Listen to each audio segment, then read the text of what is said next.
Baik, selamat datang kembali di channel kesayangan Anda, Aca 3D ya. Baik lagi bersama saya Dwi Darsono dan kali ini kita kembali akan membahas mengenai software Creo ya.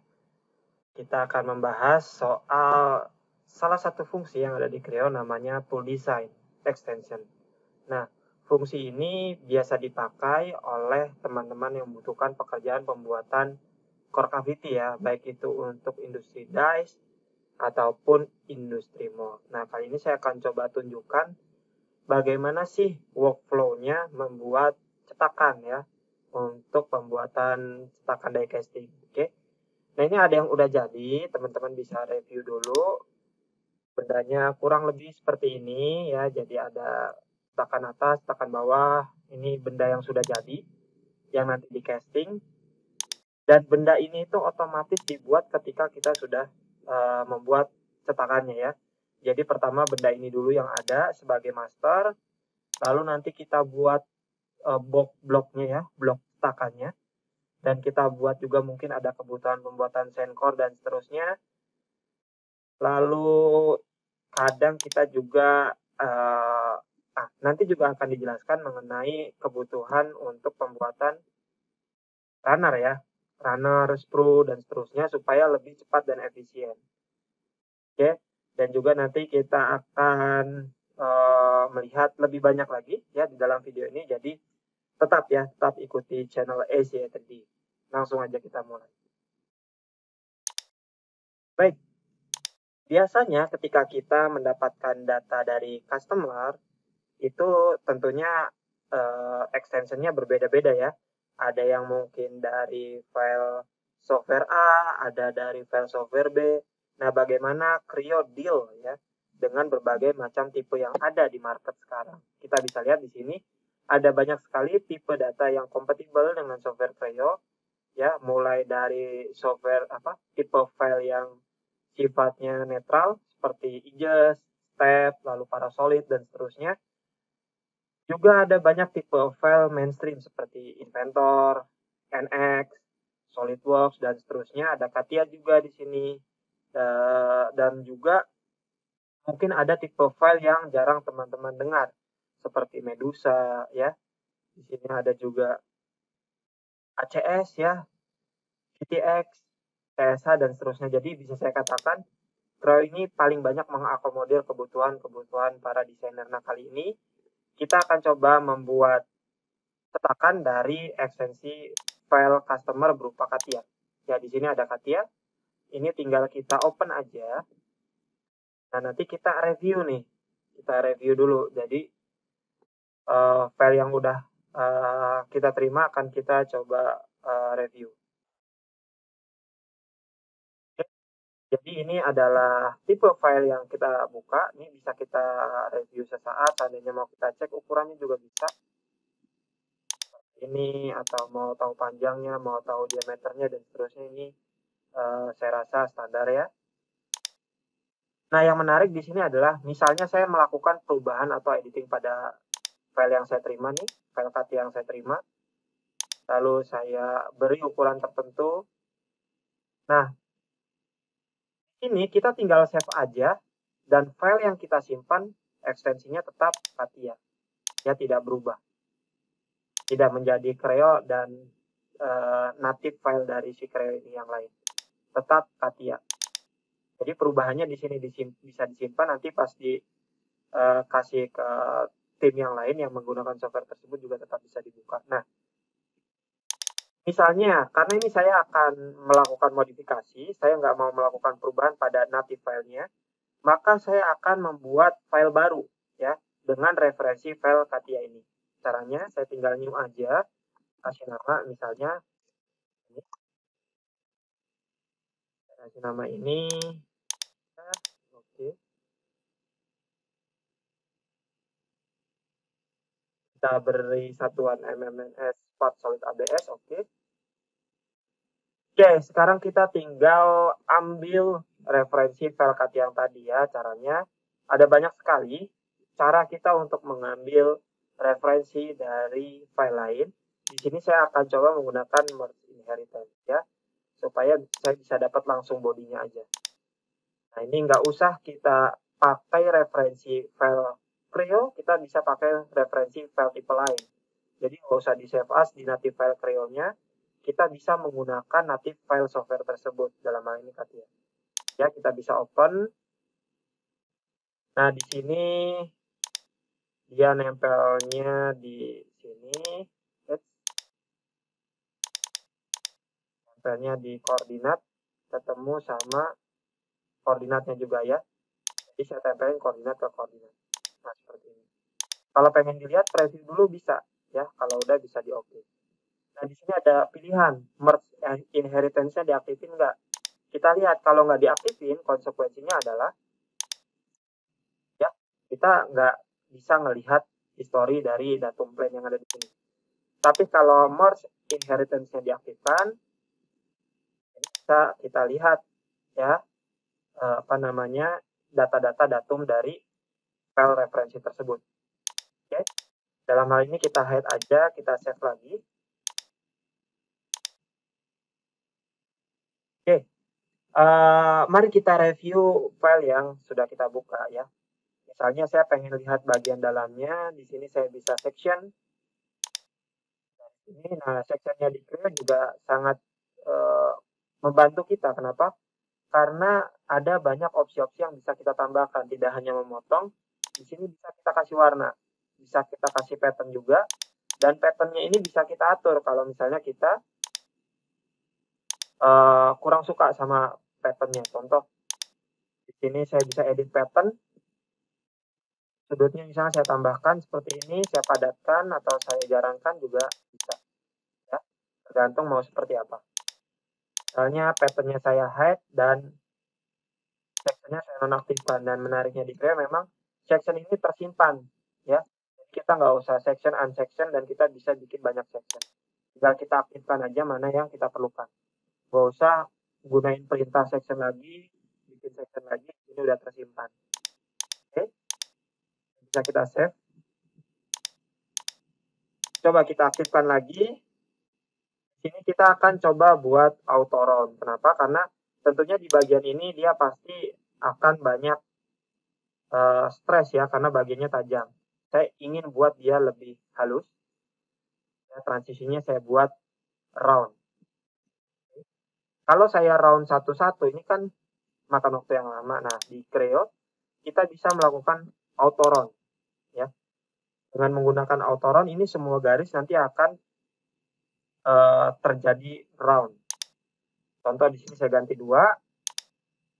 Saya ingin membuang garis-garis tertentu. Jadi garis-garis tertentu nggak usah di round.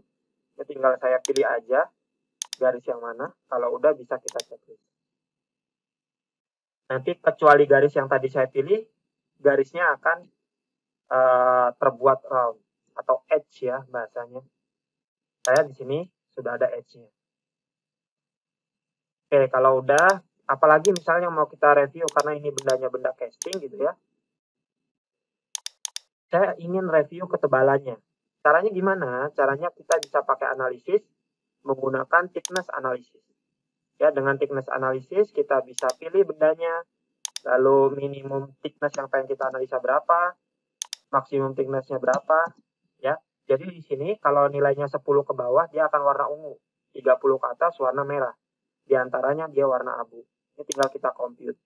Nah, software nanti akan mengecek ketebalan-ketebalannya. Tinggal kita baca aja, oh ternyata bagian sini tebal, bagian di sana tipis, bagian di sini sedang.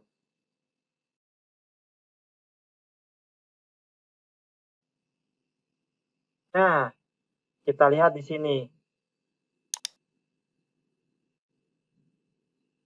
Ya.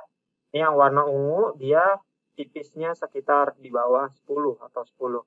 Jadi dari sini ke tegak lurusnya dia 10 kurang. Nah, ini merah berarti ke tegak lurusnya tentu ya lebih dari 30. Nah, ini cara membacanya.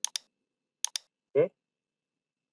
Tadi itu thickness analysis. Sekarang seandainya kita sudah sesuai ya dengan benda ini, kita sudah lakukan modifikasi juga, kita tinggal buat core cavity-nya. Oke. Caranya kita bisa masuk ke manufacturing, misalnya di sini cast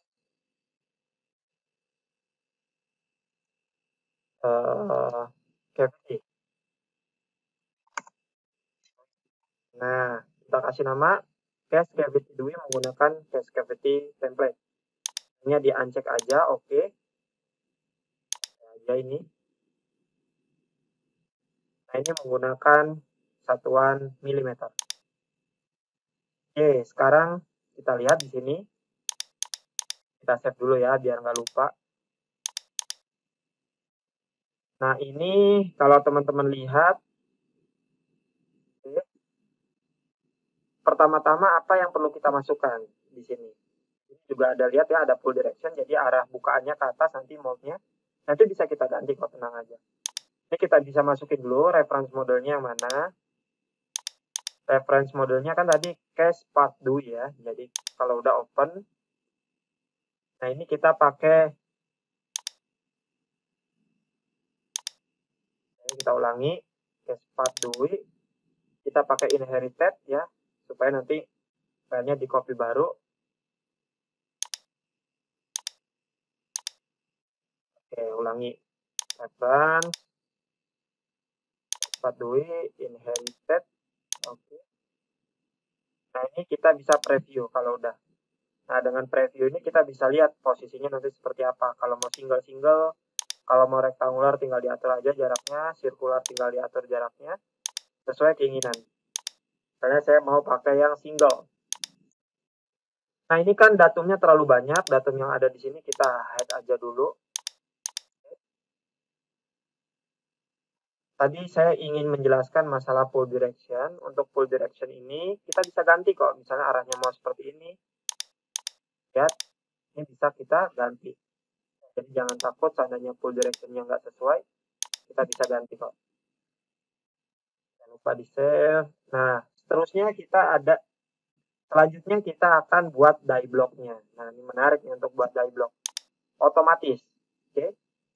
Di sini untuk originnya kita bisa gunakan origin dari ini, cache cavity DUI. Lalu untuk offset, karena ini bloknya kan dia ngambil panjang lebar tinggi dari si benda, maka bloknya saya kasih offset 60 masing-masing. Depan, belakang, kiri, kanan, atas, bawah. Ya. Tapi kalau misalnya kita pengen ganti ukuran panjangnya, karena ini panjangnya jadi 514, kita pengen ukurannya genap ya, misalnya 600, kita buletin gitu maksudnya. Itu masih bisa, dan kita tahu offset kiri kanannya berapa tuh. Headnya berapa, di sini misalnya 400, headnya bisa kita custom atas bawah, 150, ini 150. Yang Y sama X-nya bisa kita custom nggak? Kiri kanan depan belakangnya bisa lewat sini nanti. Ya, kalau udah kita ini tinggal ganti ya. Misalnya kita pengen block chamfer, kita bisa preview juga sebelum kita oke supaya tahu nanti bloknya seperti apa. Kalau sudah oke, tinggal diklik oke saja. Nah, sekarang bloknya udah jadi. Selanjutnya kita juga bisa nentuin ini, nentuin shrinkage-nya, shrinkage vector. Contoh di sini kita mau apa namanya, tentuin shrinkage-nya ini berapa nih benda ini, benda referensi kita. Ya, misalnya di sini saya mau pakai referensi UCS-nya dulu ya, supaya nanti titik ya, UCS itu titik ininya, titik skalanya. Jadi dia nanti membesar berdasarkan titik itu. Saya pakai ini aja. Ini posisinya di sini tuh. Shrinkage ratio-nya dan misalnya jadi dulu ya, di preview dulu kalau pengen tahu, kalau udah oke. Nah, jadi itu untuk membuat shrinkage. Nah, kalau shrinkage-nya udah jadi, mungkin sekarang saya mau buat ininya, senkornya. Ya, saya akan buat senkor manual dulu. Saya buat satu-satu ya, berdasarkan referensi yang ada di sini. Saya kasih nama misalnya senkor DUI. Oke. Lalu template-nya kita pakai ini. Kalau udah oke. Ya. Positioning-nya bisa di sini sama di sini. Ya. Kalau udah checklist. Jangan lupa kita save. Oke. Nah, kita aktifkan dulu senkornya. Lalu kita buat senkornya. Saya bisa mau menggunakan plane yang top nih. Sebagai plane tengahnya, saya buat sketch. Karena saya akan menggunakan referensi komponen tadi ini, referensi komponen ini. Karena nggak kelihatan, saya bisa munculkan tampilannya menggunakan wireframe. Oke. Ini setelah wireframe-nya ada, saya tinggal gunakan center line. Sorry, kita unduh center line-nya pakai yang ini. Kalau untuk referensi bisa pakai center line yang ini. Ya, saya ambil referensi ini, saya ambil referensi ini, dan saya ambil referensi yang ini. Oke, kalau udah tinggal buat garisnya. Ya, jadi nanti senkornya dari sini ke sini, ke sini, ini ke sini, dan ke sini. Ini jaraknya 50, tinggal di mirror. Nah, kalau udah oke. Nah, karena ini tampilannya wireframe, mungkin kita kurang kelihatan sketch awalnya, kita bisa balikin lagi ke shading with edge. Kalau udah tinggal di revolve, sketchnya yang ini. Kalau udah oke. Nah, sekarang saya ganti lagi tampilannya jadi wireframe. Karena saya akan ambil sketch yang ini. Saya sketch, saya ambil plane yang ini. Yang ada di bawah ini. Ya, kelihatan ya. Kalau udah di sketch, oke, kalau udah di sketch kita bisa buat kotak ya. Jadi nanti sensornya itu segini ukurannya kira-kira. Kalau mau dikasih ukuran juga boleh, 60 misalnya. 110. Jadi kurang lebih di apa namanya di luar lubang ini. Ini kan lubang nih. Nah, kalau udah oke. Supaya tampilannya kelihatan lagi bisa ke shading with edge. Kita bisa extrude ya atau ketikan X. Ininya balikin arahnya, ini ganti to next. Kalau udah oke. Ya. Ini chamfernya juga kalau pengen di offset boleh, misalnya lebih dipanjangin lagi Pak. Nah, ini misalnya mau kita offset 30. Oke, ini kita aktifin lagi. Nah, sekarang senkornya udah jadi, cuman ukuran senkornya kan overlap ya, nabrak sama ukuran bendanya. Nah, ini saya akan lakukan namanya Boolean operation untuk memotong senkor yang ada di dalam terhadap referensi komponennya. Ya. Jadi kalau dilihat di sini, ini benda yang ini itu nabrak sama senkor yang ada di dalam. Mungkin kita bisa lihatnya dari view kali ya, supaya kelihatan kalau potong atau nabrak. Tuh, ini senkornya, tuh, ya senkornya nabrak sama bendanya. Atau kalau pengen tahu juga kita bisa pakai analisis interference. Kita bisa preview, kita bisa cek tuh antara mana sama mana. Nah, ada ini case cavity ref sama senkor ya, ini sama senkor. Case cavity ref sama senkor dia ada tabrakan. Supaya nggak ada tabrakan gimana? Kita potong tadi pakai Boolean operation. Caranya kita komponen operation, kita pakai Boolean operation, ininya pakai cut, modified modelnya yang ini, modifying komponennya yang ini. Ya, kalau udah bisa di oke. Sehingga ketika kita lihat lagi dalam bentuk section, ini udah pas tuh. Sensornya udah kepotong terhadap komponennya. Oke.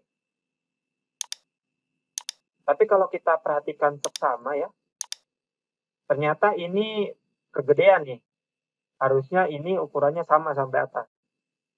Nah, caranya gimana supaya ukurannya sama? Mungkin kita aktifin lagi sensornya. Ya, ya ukurannya harusnya sama nih. Offsetnya mungkin ditaruh di bawah. Nah, jadi dipotong dulu, baru di offset. Aktifin lagi yang atas seperti ini. Oke, ini udah jadi sejauh ini. sekarang yang kita lakukan adalah membuat sprue runners dan runner box. Bagaimana caranya? Saya di sini mau bikin plan dulu sebagai referensi untuk tempat sprue-nya. Nanti sprue-nya kurang lebih ukurannya di sini. Nah, banding kita cut satu-satu si bloknya, lebih baik kita bikin namanya UDF atau user defined feature. Dengan user defined feature, kita tinggal pakai aja fitur tersebut untuk memotong bloknya. Contoh, di sini saya sudah punya UDF, ini UDF-nya sprue. Kita bisa view source model biar kelihatan, ini ditaruhnya nanti seperti apa. Taruhnya di sini. Ini taruh di sini, sama taruh di atas. Kita lihat sekarang dari pandangan depan sudah oke, ya. Dan di sini menariknya adalah tergantung variabel apa yang kita masukkan, ya. Jadi di sini kita bisa rubah ukurannya menggunakan scale atau nanti menggunakan ukuran. Nanti ada contohnya yang menggunakan ukuran. Kalau ini menggunakan scale, jadi kalau ternyata size-nya nggak sesuai, kita tinggal ganti aja scale-nya. Tapi dimensi ini dipertahankan karena tadi dia nempel di plane ini. Oke. Setelah itu saya tinggal pilih intersect-nya, nempel kemana, atau motong yang mana. Dia motong blok, kalau udah oke. Ini kalau udah, checklist. Lihat sekarang, sudah kepotong. Tuh. Ya, jadi kita nggak usah bikin cat, terus kita revolve lagi dengan menggunakan UDF, jadi jauh lebih mudah. Ya. Di sini kita gunakan UDF lagi untuk bikin runner, ya. Jadi kita gunakan UDF lagi, kita bikin runner, view source model, posisinya di sini, dan di sini. Oke, sekarang kita lihat dari atas deh. Perhatikan di sini, salah ya adjustment-nya. Ini tinggal kita flip aja. Semudah itu ya. Jadi kalau section-nya atau potongan profilnya salah, arahnya tinggal kita sesuaikan aja. Nah, ini contoh yang perubahan ukurannya atau size-nya berdasarkan dimensi. Contoh ini mau saya ganti 52. Berubah kan? Panjangnya jadi 52 sesuai dengan angka yang kita input. Kalau udah intersect-nya terhadap ini, oke. Ini oke. Lihat, ini juga sudah ini ya, sudah terpotong. Nah, sekarang kita tinggal bikin air prep-nya atau runner box-nya. Ini ada UDF, runner box. Nggak usah di view source model lagi, karena ini saya tempelin berdasarkan datum. Kalau datum lebih mudah ya, tinggal dia nempel antara satu datum dengan datum yang lain, udah selesai. Nah ini, CS runner box 0. Nah, kalau udah, saya tinggal ganti aja panjangnya berapa. Panjangnya misalnya 40 untuk runner box yang ada di sini. Kalau udah intersect-nya, motong yang mana, motong yang ini. Kalau udah oke. Ya, ini juga oke. Ada 4 ini ya, ada 4 titik. Kita masukin 3 lagi, nggak apa-apa. Sabar aja pelan-pelan. Runner box, oke. Ini variabelnya 40. Intersect, dia nempel ini. Kalau udah oke. Ini juga checklist. Yang ketiga, DF, box, oke. Variabelnya 40. Checklist, intersect-nya ini. Oke. Checklist. Sekali lagi. DF, runner box. Oke, ini. Variabelnya 40. Intersect-nya ini. Kalau udah oke. Nah, ini udah selesai semua untuk apa namanya pocket-pocketnya lah yang ada di dalam blok. Ya, ini kita sebut blok. Selanjutnya apa? Selanjutnya misalnya saya pengen bikin parting line-nya. Ya, karena ini bendanya mungkin sederhana, parting line-nya nggak ribet. Tapi kalau kita pengen buat parting line nanti yang dapat bendanya agak ribet, di sini mengakomodir kok. Ya, ada parting surface design, jadi nggak usah takut. Di sini saya akan coba contohkan yang sederhana aja. Contohnya saya pengen bikin ini, pakai yang ini. Lalu tinggal bikin sketch aja sih basicnya. Pakai loop, pakai keliling. Tinggal next, ambil yang mana. Kalau udah, accept aja. Oh, salah. Close. Kita undo. Project lagi, pakai loop. Pilih. Ini. Next. Next. Nah, yang biru ini ya. Biru terang. Kalau udah, accept. Nah, jadi kalau udah close. Checklist. Checklist. Parting line-nya udah jadi. Nah, ini parting line-nya saya hide aja dulu. Nah, sekarang mungkin kita juga perlu menggerowak ya, memotong si bloknya terhadap benda ini sama senkornya ya. Karena kalau kita lihat bloknya belum kepotong terhadap senkor sama bendanya. Caranya gimana? Caranya kita bisa pakai repat cutout ya. Dengan repat cutout kita bisa motong bloknya terhadap tadi reference partnya, ada benda komponen sama senkor. Kalau udah checklist. Nah, sekarang ini sudah terpotong ya. Dan dia jadi ini baru clips baru atau surface baru. Selanjutnya mungkin kita jadikan surface baru yang kita buat ini volume terpisah masing-masing. Karena ini kan ada yang bagian atas dan bagian bawah ya. Caranya gimana? Caranya kita bisa pakai volume split. Ya. Jadi quilts yang ini nih kita split terhadap fill yang tadi kita buat, parting line yang kita buat. Nah, ini kita tinggal kasih nama aja. Yang ini namanya mungkin atas. Biar kita nggak lupa, yang ini namanya bawah. So, kalau udah kita checklist. Oke, kita save. Ini parting line-nya udah nggak kepake, kita bisa hide. Oke. Mungkin supaya kelihatan di sini ada fasilitas namanya blank atau cache display.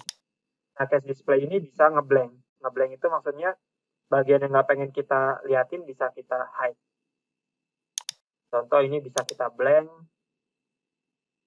Ini juga bisa kita blank. Ini mungkin yang volume, yang atas kita blank. Tuh. Seperti ini. Ya. Jadi nanti kalau di sini enaknya adalah bagian yang di hide ketahuan di bagian unblank. Sebenarnya pakai hide biasa juga ketahuan sih di bagian layer, bisa kita cek juga. Ada banyak lah caranya. Hanya saja si bagian bawah dan bagian atas ini bentuknya masih quilt atau selimut. Dia bukan surface. Sorry, dia bukan solid. Ya kalau kita lihat nih nggak ini, dia kopong. Mungkin kita bisa pakai view, pakai potongan yang ada di sketchcon. Nah, kita lihat di sini dia kopong tuh selimutnya. Ya. Nah, agar bagian tersebut tidak kopong, maka kita jadikan solid.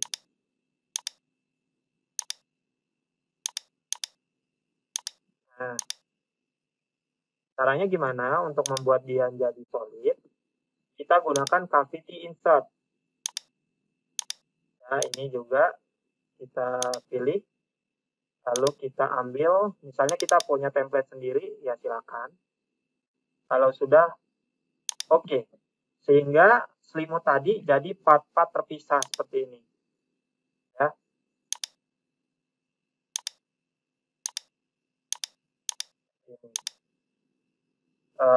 Ini kita potong aja di sini ya, kita aktifkan lagi. Nah, dia jadi benda-benda terpisah. Agar tampilannya juga lebih mudah Anda lihat, ini kan kita lihat ya, ini bloknya nggak transparan, bagian dalamnya nggak kelihatan. Kita juga bisa nunjukin menggunakan die opening. Die opening itu gimana nanti bendanya dibuka. Seperti ini misalnya. Ini 300 ke atas. Define move lagi ini 300 juga. Kalau udah done. Seperti ini. Ya kalau kita pengen nunjukin ke orang, gimana moldnya? Nah udah jadi seperti ini. Nah, bukaannya seperti inilah. Atau kalau mau pakai ini, blank unblank juga bisa. Ya bagian atasnya tinggal di blank aja. Ntar kalau pengen dimunculin lagi tinggal di unblank. Seperti ini. Ya menarik ya. Nah, yang paling menarik dari ini semua adalah ketika kita sudah buat bloknya atau bagian core cavity-nya, di sini kita bisa buat test result dari benda tersebut secara langsung. Contoh, di sini kan benda referensinya kan ini ya, si cast cavity duret. Ya, tapi dia nggak ada nempel sama si runner box-nya atau nempel sama si runner dan sprue-nya. Gimana caranya supaya dia langsung jadi bendanya ada runner box, ada nempel ke runner sama sprue-nya juga. Di sini kita bisa menggunakan cast result, ya, read cast result. Cast result, please. Dia langsung jadi secara otomatis. Kita save ya, supaya dia tersimpan. Luar biasa kan? Jadi sangat mudah buat teman-teman kalau bikin core cavity ya, terutama di industri die dan mold. Oke, seperti ini. Nah, pertanyaannya sekarang, kalau misalnya nih Pak, di referensinya ada perubahan. Misalnya nih, di sini ada perubahan. Kita buka deh, ini kan hasil ini ya, hasil ngambil referensi. Kita bisa open reference model. Open reference model lagi sampai ketemu file Katia-nya, file aslinya. Oke, kita ambil contoh misalnya nih offsetnya berubah. Yang bagian ini jangan 2 deh, kita buat 100 biar kelihatan berubahnya. Ya. Kan jadi kelihatan agak besar ya perubahannya. Kita bisa balik ke sini. Ini kita tinggal update aja atau regenerate. Nah, ini adalah kelebihan dari software parametrik. Bila terjadi perubahan, kita tinggal edit aja bagian-bagian yang ingin kita rubah secara otomatis, bagian lain ikut berubah juga. Kalau software yang direct editing memang kalau untuk membuat pertamanya dia lebih cepat. Ya hanya saja ketika melakukan editing jadi lebih lambat dibanding software parametrik. Nah di sini kalau kita lihat bloknya nggak nge-update. Kenapa? Karena kita buat bloknya custom. Nah ukurannya tadi berdasarkan user input seperti ini. Tapi nggak apa-apa, ini tinggal kita ganti aja sesuai dengan kebutuhan kita. Ini kan panjangnya yang berubah, kita ganti jadi 1000 misalnya. Tinggal di OK aja. Dan kita regenerate. Maka bloknya pun ikut berubah. Oke, jadi ini adalah solusi yang ditawarkan Creo untuk industri die and mold ya dalam pembuatan core dan cavity. Ini contoh yang simple aja.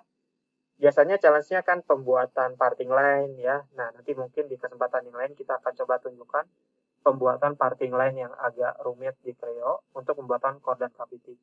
Jangan lupa untuk terus tonton channel Aca 3D, like, subscribe, komen, pokoknya dukung terus channel Aca 3D supaya terus berkembang di dunia YouTube. Terima kasih.